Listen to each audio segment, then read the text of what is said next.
Gaffer, another game to look ahead to. What's the response been like from Tuesday night's defeat? Positive.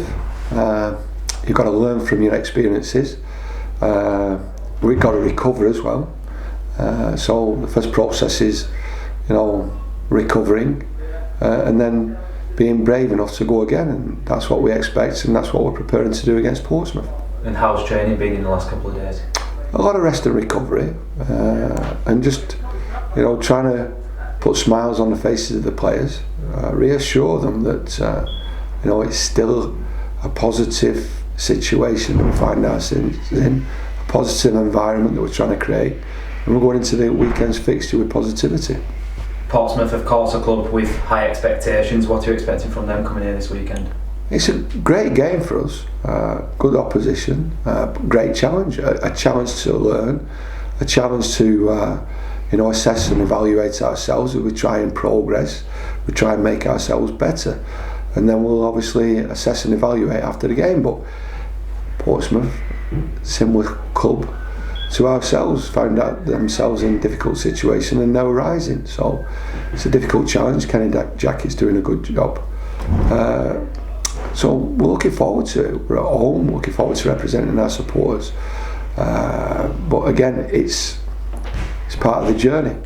It's part of the journey performing, part of the journey preparing the players, and then evaluating performances. So we're looking forward to it. We've managed to get a left back in, Brandon Fleming. Yes, Brandon. Brandon has joined us on loan from Hull. You must be pleased to have got that one over the line. Yes, you've got to be patient. You've got to make sure that you're getting the right type in, the right player. As we aim towards the end of the window and the remainder of the season, we've got 21 opportunities to play for, and we believe we've got the right player in, and we're really pleased to have done business. Jason Law has served his 3-match suspension. He'll be back in the squad for the weekend. How much of a boost is that? Always a boost.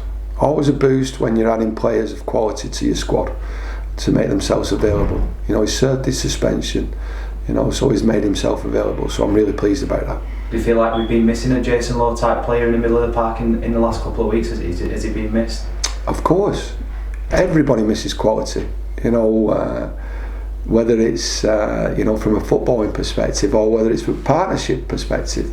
You're trying to build partnerships. You always miss that quality, and he is quality, but he's also an experienced player. And they're very valuable, and we're very lucky to have him. And what's the condition of the squad like coming into tomorrow's game? Are there any fresh injury concerns to talk about? Well, I hope not. We've managed to circumnavigate the week. Looking forward to it. Picking from and selecting from the squad of players that we have available, and we want to be competitive. We want to be competitive. We want to be brave, and we want to be productive. But we want to play a game of football. We want to play and learn from it. And if we learn from it, we have a successful future. We're of course back on our own patch tomorrow. It must be nice to be back at the University of Bolton Stadium, particularly after a couple of away games. It's always nice being in Bolton. I'm playing at the university. It's a marvellous experience, and one that the players cherish and they enjoy doing.